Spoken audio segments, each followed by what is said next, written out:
Maraming salamat sa lahat ng sumusubaybay.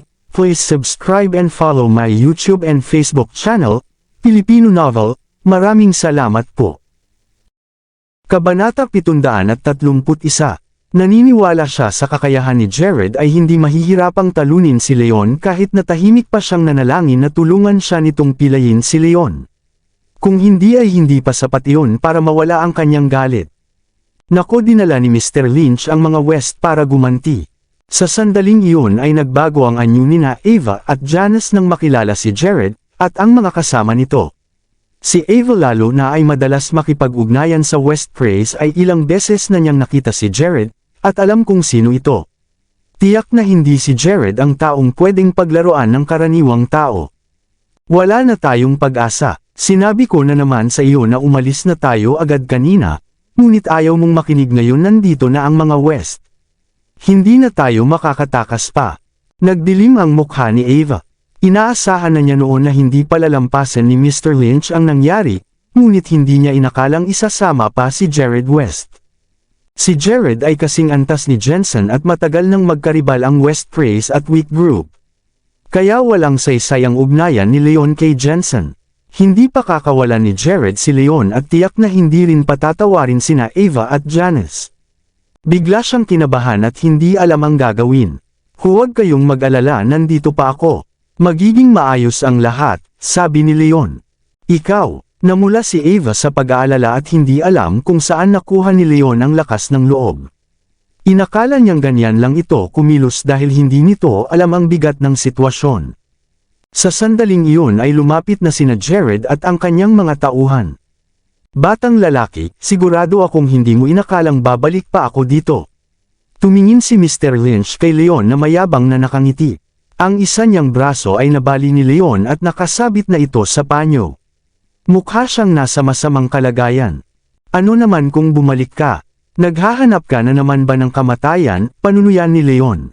Hindi na nag-abala si Mr. Lynch na makipagtalo. Itinuro niya si Leon at sinabing, Mr. West, ito ang batang sumakit sa akin. Kailangan ninyong ipaghiganti ako. Batang lalaki, paano mo nagawang saktan ang isa sa aming tauhan? Napakatapang mo. Tumingin si Jared ng matalim. Mula noong ikalawang pagbebenta ng Synth Ion Group ay kumalat na ang pangalan ni Leon sa buong mundo ng mga mandirigma sa Springfield City. Marami sa mga direktang tagapagmana ng malalaking pamilya ang nakakakilala na sa kanya. Ngunit si Jared ay pangalawang anak lamang ng pamilya. Wala siya noong pumunta ang mga West sa pagbibentang iyon. Hindi pa niya nakikita si Leon, at hindi alam na si Leon ang punong tagapamahala ng Synth Ion Group. Sino ka ba? Tumingin si Leon kay Jared at hindi ito kilala. Batang lalaki, makinig kang mabuti. Huwag kang matakot ng sobra kapag nalaman mo na. Siya ang regional na tagapamahala ng West Praise. Inaasahan ko naman na kung sino pang kahanga-hanga, kaya pala ay pangalawang anak lang ng mga West, mahinahong sabi ni Leon. Natigilan si Mr. Lynch. Inakala niyang magugulat si Leon sa pangalan ni Jared ngunit hindi ito natinag. Batang lalaki, huwag ka nang magpanggap na kalmado. Sisiguraduhin kong babayaran mo ng 10 ulit ang pagbali mo ng braso ko ngayon, sabi ni Mr. Lynch sa malamig at madilim na tinig. Ikaw lang. Nakakatawa naman, sumangot si Leon na may paghamak. Batang lalaki, paano mo nagawang maging mayabang sa harap ko? Nagdilim ang mukha ni Jared at tumingin kay Leon ng mas matindi pa. Ano, Mr. West, ipagtatanggol mo ba talaga siya? Tumingin si Leon kay Jared. Siyempre ang amo ay dapat nagtatanggol sa kanyang mga alagang aso. Si Mr. Lynch ay sa West Praise. Ang pagsakit mo sa kanya ay pagpapakilala mo na kaaway mo na ang mga West. Sisiguraduhin kong ipagtatanggol ko siya ngayon, sabi ni Jared ng malamig at mayabang. Tama po si Mr. West, pagsang-ayon ni Mr. Lynch. Kahit inihalin tulad siya sa aso ay hindi man lang ito mukhang nagalit. Sa halip ay may ngiti pa siyang kasiyahan sa mukha. Mr. West, ginamit ni Mr. Lynch ang dahilan ng pagpupulong sa negosyo at sinubukang abusuhin ang kaibigan ko. Ang pagbali ko lang sa braso niya ay sapat na paggalang ko na sa mga West. Kung nais ninyong pag-usapan ito ay wala akong tutol. Ngunit kung gagamitin nyo lang ang kapangyarihan ng pamilya nyo ay maling tao ang inyong kinakalaban, sabi ni Leon. Ang mga West ay isa ring malaking pamilya, ayaw naman niyang magkaroon ng matinding kaaway. Kung makatwiran naman si Jared ay maayos naman ang lahat. Nababaliw na ba si Leon? Gusto ba talaga niyang makipag-usap ng maayos sa mga West? Labis na naiinis si Ava. Gusto na niyang buksan ang isip ni Leon para makita kung ano ang laman nito. Gusto mong makipag-usap ng maayos? Sino ka ba sa tingin mo? Napatawa si Jared na parang may narinig na napakatawang biro. Kung gayon ano ang gusto mo, nagdilim ang mukha ni Leon ngunit hindi nagalit. Inakala ni Jared na umaamin na ng pagkatalo si Leon kaya napangiti siya ng malamig. Batang lalaki, dahil alam mo na ang iyong lugar ay bibigyan kita ng pagkakataon. Ngayon ay lumuhad ka at humingi ng tawad kay Mr. Lynch. Pagkatapos ay baliin mo rin ang sarili mong braso bilang parusa. Baka palampasin na kita. Sa sandaling iyon ay nagmadaling magsalita si Mr. Lynch.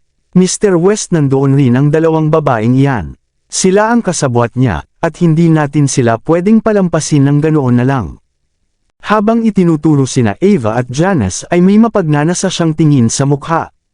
Parehong napakaganda ni na Janice at Ava. Iniisip pa rin niya ang kanilang itsura. Siyempre dahil nandoon si Jared ay malamang na mapupunta kay Jared si Janice na mas maganda. Wala na siyang pakialam kung si Ava na lang ang matitira sa kanya. Agad na tumingin si Jared at nakita ang mahinhin at magandang si Janice. Bigla siyang natigilan. Tama ka, nandoon pa rin sila. Batang lalaki, pwede ka nang umalis pagkatapos mong humingi ng tawad, ngunit silang dalawa ay kailangang manatili.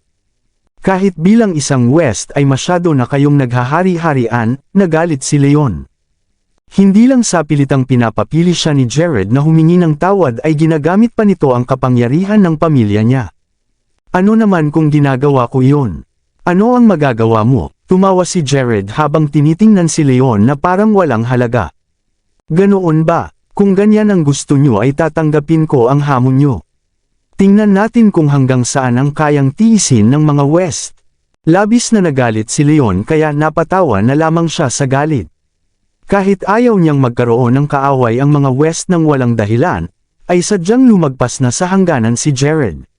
Hindi niya hahayaang tap-okan siya ng ganito. Hindi man siya natatakot sa mga field o sa mga low, kaya bakit pa siya matatakot sa mga West?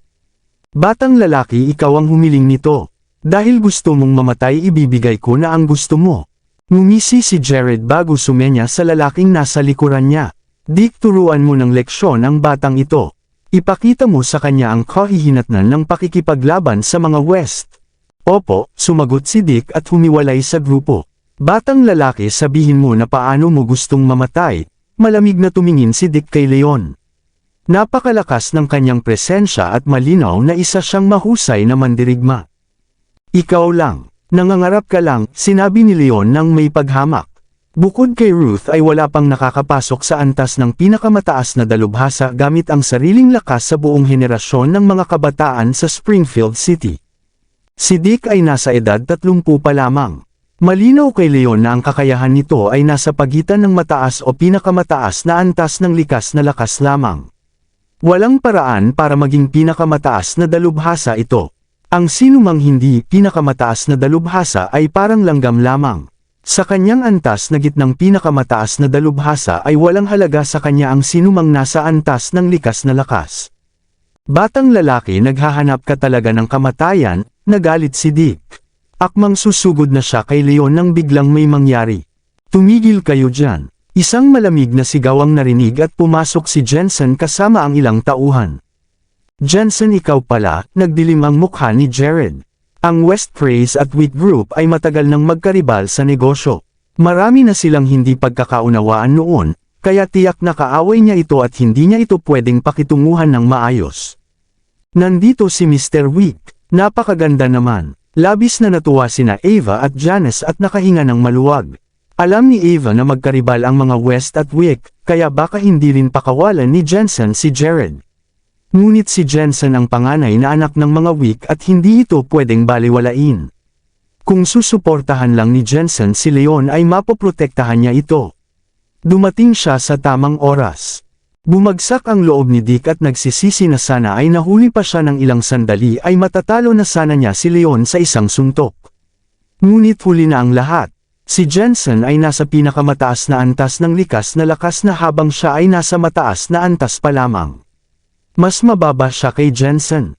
Sa kakayahan man o sa katayuan ay hindi siya pwedeng magpadalos-dalos sa harap nito, kaya napilitan siyang itigil ang pag-atake. Mr. Wolf, ayos lang po ba kayo? Lumapit si Jensen at nagtanong. Nandoon lang siya sa itaas kasama ang kanyang mga kaibigan at nang marinig ang ingay sa ibaba ay nag-alala siya. Sa tingin mo ba may mangyayari sa akin? Sabi ni Leon na may halong aliw. Oo nga naman, napagtanto bigla iyon ni Jensen. Batay sa kanyang alam ay isa na ring mataas na antas ng pinakamataas na dalubhasa si Leon. Kinikilala na siya ng maraming pamilya bilang pinakamalakas sa henerasyon ng mga kabataan sa Springfield City. Sa buong Springfield City, hanggat hindi galing sa nakatatandang henerasyon ay walang sinuman ang madaling makakagawa ng masama kay Leon. Jensen, kaya pala napakatapang ng batang ito na saktan ang tauhan ng West Praise at kalabanan pa kami. Kaya pala nasa ilalim siya ng utos mo. Tila naintindihan na ni Jared ang lahat ng makitang malapit si Leon kay Jensen. Napagkamalan niyang inutusan ni Jensen si Leon na sirain ang ugnayan ng West Praise at Acme para makinabang ang weak group, kaya lalo siyang nagalit. Jensen, hindi ko kayang utusan si Mr. Wolf. Itigil mo na ang iyong maling hinala, malamig na sabi ni Jensen. Kahit hindi niya alam ang buong pangyayari ay nahuhulaan niyang may kinalaman ito sa kasunduan kanina. Sige, sino ang sinusubukan mong lokohin? Akala mo babata pa ako, sumangot si Jared. Desidido na siyang maniwala na tumutulong si Jensen kay Leon kaya hindi na siya maniniwala pa. Bahala ka kung maniniwala ka o hindi. Ano man ang mangyari ay kaibigan ko si Mr. Wolf. Kung may gagawin ka sa kanya ay ang buong pamilya weak ang kaharap mo. Kayo na ang bahala sa kahihinatnan niyan, nagbabantang sabi ni Jensen habang nakapamulsa. Jensen, hindi mo ako matatakot. Maaaring takot ang iba sa mga weak pero hindi ang mga West. Binabalaan kita, ito ay sa pagitan ko at ng batang ito. Kung alam mo ang makakabuti sa iyo ay umalis ka na. Kung hindi, huwag kang magtaka kung maging bastos ako kapag nagmatigas ka pa, banta niya kay Jensen. Hindi naman talaga niya balak palampasin si Leon at ngayong inakala niyang nagtatrabaho ito para kay Jensen ay lalo na niyang hindi papakawalan ito. Maging bastos ako sayo, Jared, may sira ba ang ulo mo? Nasa mataas na antas ka pa lamang ng likas na lakas. Wala ang kakayahan mo kumpara sa akin. Nakakuha ako ng pure energy pill mula sa Synth Ion Group noong nakaraang ilang araw, at isa na akong pinakamataas na dalubhasa. Anong karapatan mong magmayabang sa harap ko? Sa antas niyang pinakamataas na dalubhasa ay matatalo niya si Jared sa isang hampas lamang. Hindi niya maintindihan kung saan ito nakuha ang lakas ng loob. Oo, tama ka, hindi kita kayang tapatan sa lakas pero ano naman. Nagkataon lang nakasama ko si Tio Frank ngayon. Tingnan natin kung paano mo siya kakayanin. Ngumisi ng malamig si Jared at sinabi sa lalaking nasa gitnang edad na nasa likuran niya, Tio Frank, kayo na po ang bahala kay Jensen. Sige po, tumanggo si Frank West at humakbang pasulong. Tumaas ang kanyang tingin at ang lakas na lumalabas sa kanya ay nagpa-atres sa lahat. Frank, nagbago ang mukha ni Jensen nang makilala ang lalaki. Si Frank ay kabilang sa ikalawang henerasyon at hindi ito kayang harapin ni Jensen.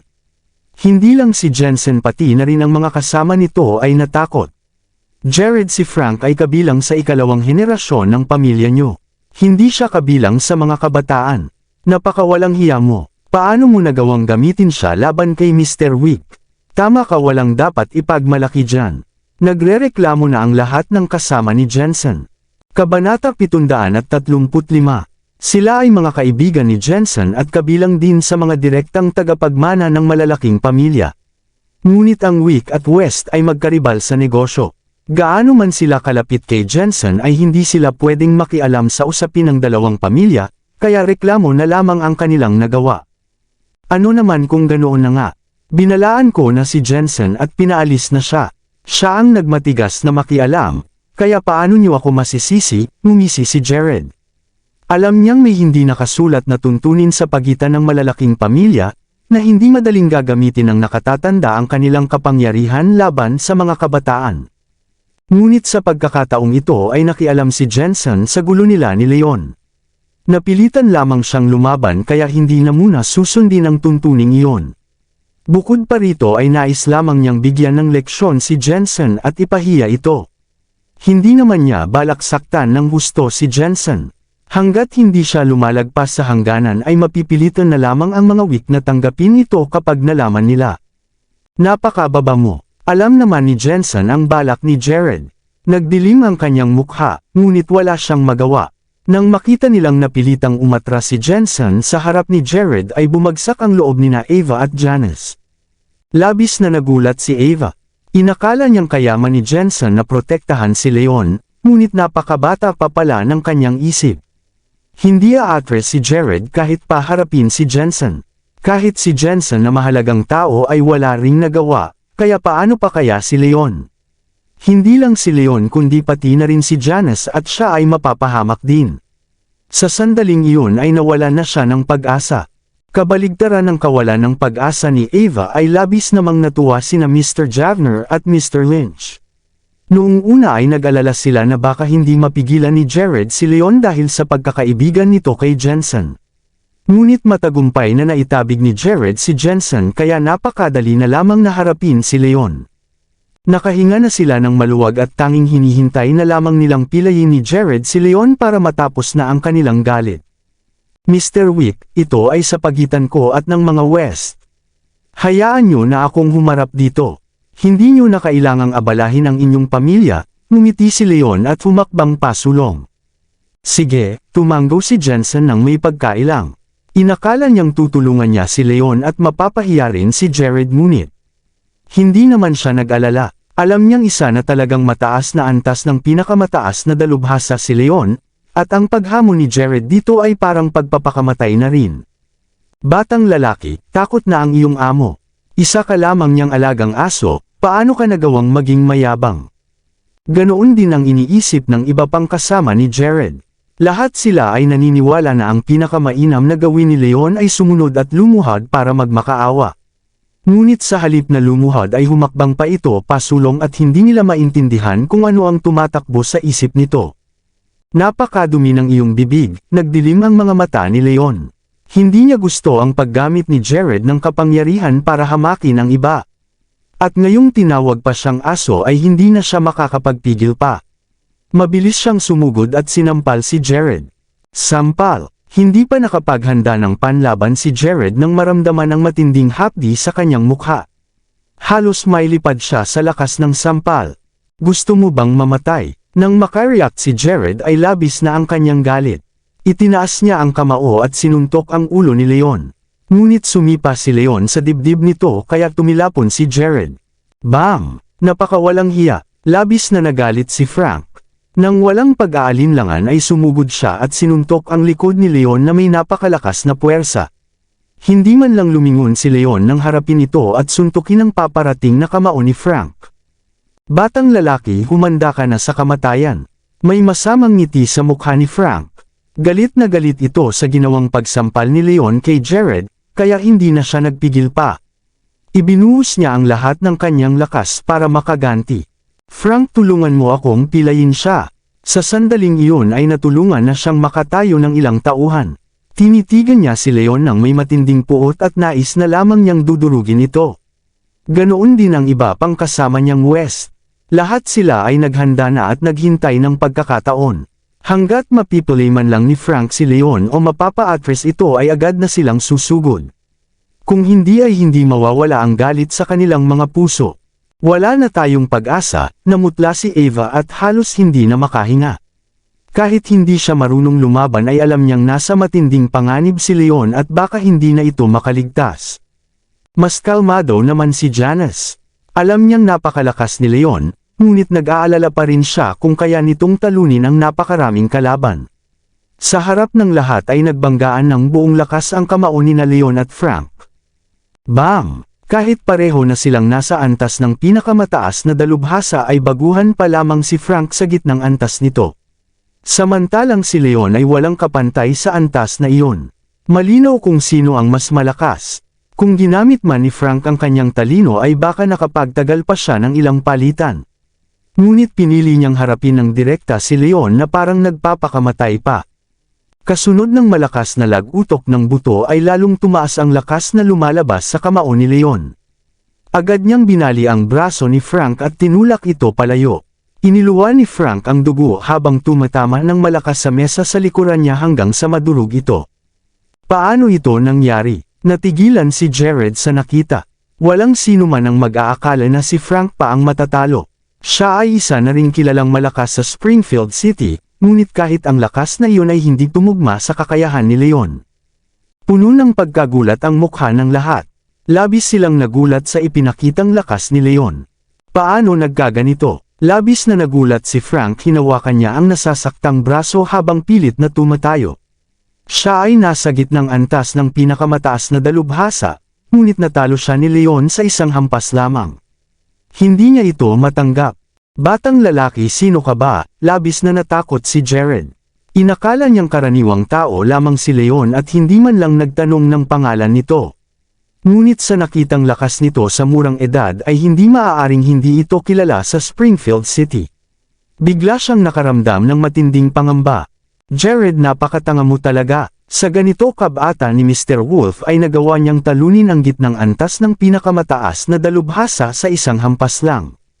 Sino pa kaya siya sa henerasyon ng mga kabataan sa Springfield City? Nanunuyang tumawa si Jensen.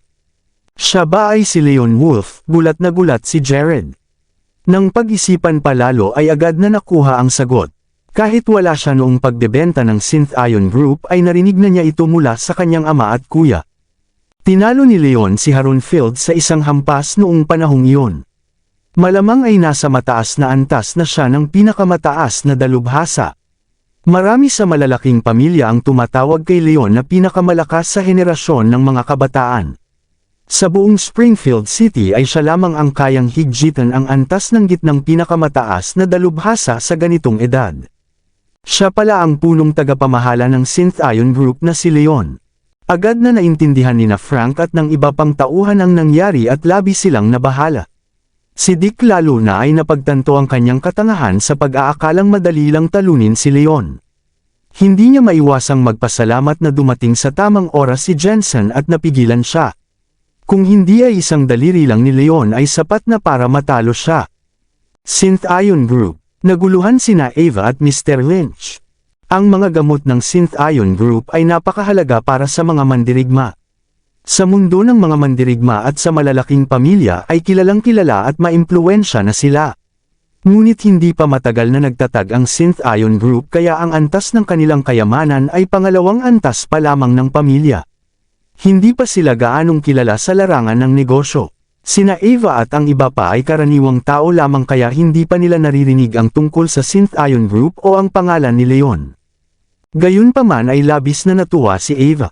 Noong una ay sumugal lang siya sa pagsama kay Leon, ngunit hindi niya inakalang swerte pala iyon. Totoo ngang siya ang namumuno rito at hindi nagmamayabang. Mas naging kalmado na siya ngunit mayroon pa ring kakaibang pagtataka. Hindi pinahalagahan ni Jared si Jensen kanina, ngunit nang malaman lang kung sino si Leon ay tila namatay na ito sa takot. Hindi niya maintindihan kung bakit. Baka napakakilala pala nina Leon at ng Synth Ion Group. Baka mas makapangyarihan pa sila kaysa sa mga weak. Mr. Lynch, ikaw ang may kasalanan nito. Bakit hindi mo sinabing siya ang punong tagapamahala ng Synth Ion Group? Mr. West, paano ko naman malalaman na siya ang namumuno doon? Maliit na kumpanya lang naman iyon at hindi naman siguro malaki ang halaga nito. Hinawakan ni Mr. Lynch ang kanyang mukha matapos masampal at pilit na nagsalita ng may hirap. Gaya ni Ava ay hindi pa siya nakakarinig tungkol sa Synth Ion Group. Hindi niya maintindihan kung bakit matatakot ang tulad ni Jared sa isang hindi kilalang kumpanya. Basura ka at wala kang alam, halos masira na ang lahat dahil sa iyo, sumabog sa galit si Jared. Sinipa niya si Mr. Lynch sa lupa at halos gusto na rin itong durugan. Kahit hindi direktang tagapagmana ng malaking pamilya, si Leon ay isa siya sa pinakakilalang tao sa Springfield City ngayon. Mayroon pa siyang suporta mula sa mga shear sa Southern King at sa mga weak. Hindi siya taong pwedeng pagtripan. Noong pagbebenta ng Synth Ion Group ay kahit ang mga field ang Northern King at iba pang puwersa na nagsama-sama ay wala ring nagawa kay Leon, ang mga West pa kaya. Tama na wala pa siyang sariling hukbo. kaya hindi kailangang matakot ng husto ang mga West, ngunit hindi nila kayang kalabanan ang mga Shear. Bukod pa rito ay siya pa ang nagpasimulang manggulo dahil sa pakiusap ni Mr. Lynch, kaya wala siyang paninindigan. Kung itutuloy pa ni Leon at ng mga Shear ang usapin ay hindi siya makakaligtas.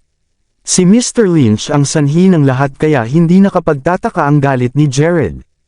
Jared, napakayabang mo kanina. Bakit bigla ka na lang natakot? Tumawa ng may panunuya si Jensen nang makitang nagpapanik si Jared. Ikaw, nagdilim ang mukha ni Jared ngunit wala siyang nasabi. Mr. Wolf, hindi ko po alam kung sino kayo kanina at napakalaki ng aking pagkakasala. Patawad po, yumuko si Jared. Nang malaman lang kung sino si Leon ay tuluyan nang nagbago ang kanyang ugali. Nawala na ang pagiging mayabang at nagmadali siyang humingi ng tawad para maayos ang sitwasyon. Akala mo ba sapat na ang isang paghingi ng tawad? Masyado naman yatang madali iyon, ngumisi si Leon. Kanina ay naghahari-harian siya at pati sina Janice at Eva ay sinama pa sa usapan. Kung hindi lang malakas si Leon ay tiyak na magdurusa silang tatlo. Nagbago na ang takbo ng lahat ngunit sinusubukan ni Jared na pagtakpan ito sa simpleng paumanhin lamang. Hindi yun papayagan ni Leon. Kung gayon, ano po ang gusto ninyo? Bumagsak ang loob ni Jared. Hindi mo ba ako inutusan na lumuhod at humingi ng tawad bago baliin ang braso ko? Kaya naman wala na akong dapat ituro pa sa iyo, malamig na sabi ni Leon. Ibinabalik niya ang mga salitang binitiwan ni Jared.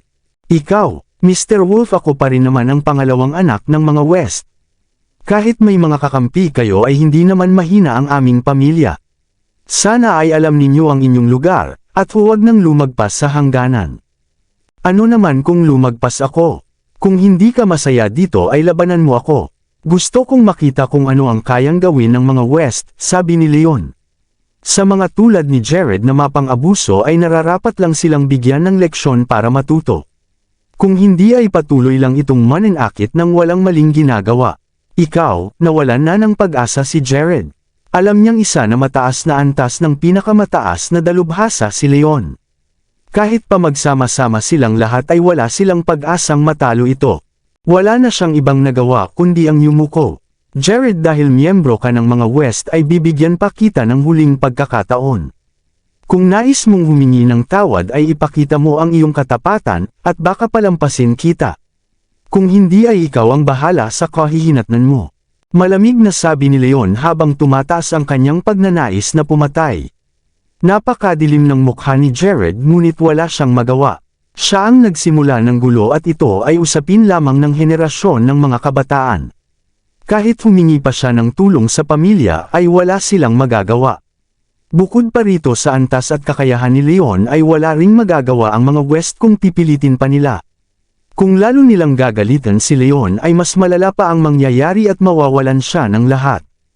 Bahala na, ginawa ko naman ito sa sarili ko. Tatanggapin ko na ang aking kapalaran. Napakagatlabi si Jared at binali ang sarili niyang kaliwang braso. Pagkatapos ay pilit niyang itinago ang puot sa kanyang puso at lumuhod sa harap ni Leon. Mr. Wolf, nagpakaloko ako kanina at napakalaki ng aking pagkakasala. Sana ay mapatawad ninyo ako. Humingi ng tawad si Jared. Kahit labag sa kanyang kalooban ay napilitan siyang ibaba ang kanyang dangal. Mukhang alam mo na ang iyong lugar, malamig na sabi ni Leon at sa wakas ay pinawala na ang kanyang nakakatakot na presensya. Sa nakita ay hindi makapaniwala sina Eva at ang iba pa. Si Jared ang pangalawang anak ng mga West. Isang kilalang tao na hindi man lang yumuko kay Jensen Wick at nagawa pa itong lampasan. Ngunit nang malaman kung sino si Leon ay nagawa nitong baliin ang sariling braso at lumuhod para humingi ng tawad. Ano ba ang nangyayari? Labis silang nabigla at natigilan. Si Eva ang mas mabilis na nakabawi sa sarili. Si Leon ay talagang napaka makapangyarihan at mas mataas pa kaysa kay Jared, kung hindi ay hindi matatakot ng ganoon si Jared. Napakagaling talaga ni Leon. Janice, napakagaling talaga niya. Namula sa tuwa si Eva at napangiti ng napakaganda. Tinanggap na niya. Si Leon ay napakabait din at maayos makitungo kay Janice. Bahagyang ngumiti si Janice. Alam na niya ang ugnayan ni Leon kay Iris at sa magkapatid na Shear, kaya hindi na siya nagulat sa ipinakita nito. Sa kabilang banda ay tuluyan nang nawalan ng pag-asa sina Mr. Lynch at Mr. Javner. Namutla ng husto si Mr. Lynch habang si Mr. Javner naman ay labis na nagulat. Napagtanto na niya ang kanyang katangahan sa pag-asang matatalo ni Jared si Leon. Kabanata 740, Sige na Mr. West, maaari ka nang tumayo. Bigyan kita ng huling paalala. Ang paggawa ng masama ay laging may kapalit. Dahil miyembro ka ng mga West ay palalampasan na kita ngayon, alang-alang sa iyong pamilya. Ngunit linawin natin ito. Kung makita kitang muli na ng aapi ng mahihina ay hindi ka na muling magiging mapalad, malamig na babala ni Leon. Opo, pinigil ni Jared ang sakit ng kanyang braso habang dahan-daang tumatayo. Mr. Wolf, kung wala na po kayong ibang sasabihin ay aalis na kami. Pilit na ngumiti si Jared at naghandang umalis kasama ang kanyang mga tauhan.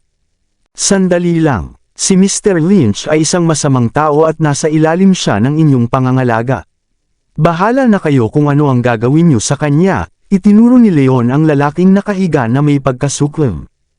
Naiintindihan ko, nagdilim ang tingin ni Jared kay Mr. Lynch. Siya ang dahilan kung bakit siya nakalaban ni Leon kaya galit na siya rito. Kahit pa walang sabihin si Leon ay hindi na niya ito patatawarin. Biglang nanlamig ang buong katawan ni Mr. Lynch habang nakaluhod sa lupa. Mr. Wolf, Mr. West, maawa na po kayo. Alam ko na ang aking pagkakamali. Palampasin niyo na po ito sa akin ngayon. Paulit-ulit na nagmakaawa si Mr. Lynch. Napasinghal si Leon. Palampasin na niya ito noon ngunit hindi ito natuto at sa halip ay dinala pa si Jared para saktan siya. Ang taong masama at walang konsensya ay hindi nararapat sa awa. Wala na ring nagawa si Jared kundi sipain ng malakas ang binti nito.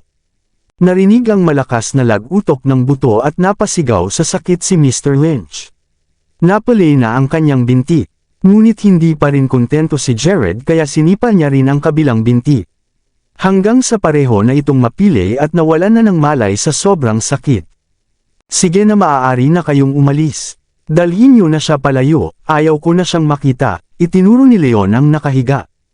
Opo, tara na. Sumenya si Jared sa kanyang mga tauhan na buhatin si Mr. Lynch bago sila tuluyang umalis.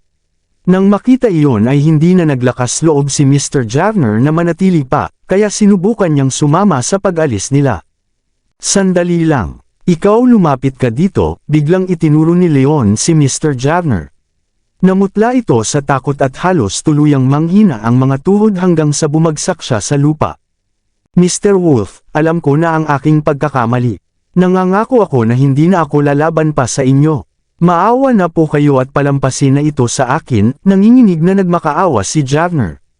Kahit nasampal na siya ay mas mabuti pa rin ang kalagayan niya kaysa kay Mr. Lynch, kaya ayaw niyang maranasan iyon. Hindi na kita paparusahan pa. Huwag kang mag-alala, nabigyan na kita ng leksyon. Wala na akong interes na saktan ka pa, sabi ni Leon. Ano po ang ibig ninyong sabihin, nagtatakang tanong ni Javner. Ang silid na ito ay sinira ng inyong mga tauhan. Huwag mong kalimutang bayaran ang may-ari nito, mahinahong sabi ni Leon.